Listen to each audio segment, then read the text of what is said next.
নমস্কার বন্ধুরা, আজকে আপনাদের সঙ্গে শেয়ার করব মুগ ডালের স্যুপ।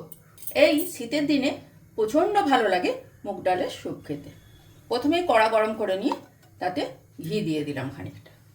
আপনারা জানেন ঘি দিয়ে মুগের ডাল অবশ্যই ভালো লাগে, তবে এটা মুগের ডাল নয়, এটা মুগ ডালের স্যুপ বানানো হবে।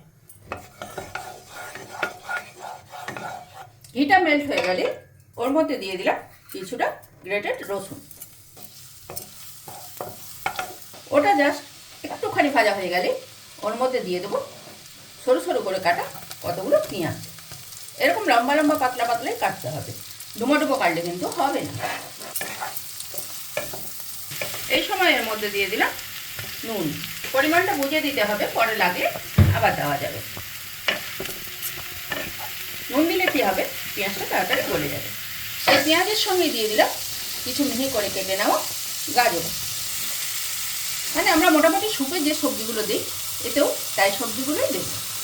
তারপর দিয়ে দিলাম কিছু আষাঢ়ি লঙ্কা কেটে নিয়েছিলাম লম্বা লম্বা করে, সেটা দিয়ে দিলাম আধখানা ক্যাপসিকাম দিয়ে এটা আবার একটু ভাজা ভাজা করে নেব।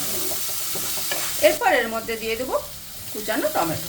এটা অল্প অল্প ভাজা হয়ে গেছে, এরপরে ঠিক পাতলা পাতলা করে একই সাইজের সব কিন্তু কাটতে হবে, লম্বা লম্বা পাতলা পাতলা। এরপর দিয়ে দেবো কিছু কুচানো কাঁচা লঙ্কা।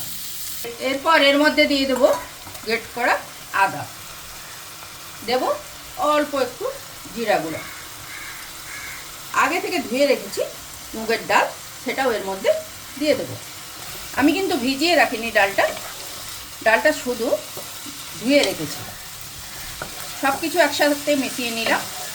আদাটা পরে দিলাম, শুক্তো একটু আদার ঝাঁসটা ভালো লাগবে। এরপর এর মধ্যে দিয়ে দিলাম ফুটন্ত জল বেশ অনেকটা, কারণ ডালটা সিদ্ধ হতে সময় লাগে।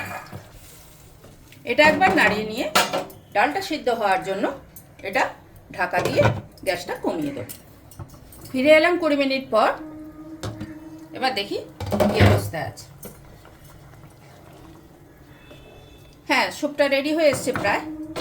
এবার এর মধ্যে দিয়ে দিলাম কিছু ধনেপাতা কুচানো, দিলাম বেশ খানিকটা গোলমরিচ গুঁড়ো, কারণ এই ঠান্ডার দিনে আদা গোলমরিচের ফ্লেভারটা ভীষণই ভালো লাগে। আর লাস্ট মোমেন্টে দিয়ে দিলাম 1 চামচ মতো ঘি। সব একবার নাড়িয়ে নিলাম। এরপর ঢাকা দিয়ে গ্যাস নিভিয়ে 2 মিনিট রাখবো, তারপর সার্ভ করে আপনাদের দেখাবো কেমন হলো। তৈরি হয়ে গেল মুগ ডালের স্যুপ। এটা আপনারা শুধু মুখেও খেতে পারেন, আবার রুটি দিয়েও খেতে পারেন। দারুণ লাগে শীতের দিনে। একবার বানিয়ে খেয়ে দেখুন আর আমাকে কমেন্ট করে জানান কেমন লাগলো।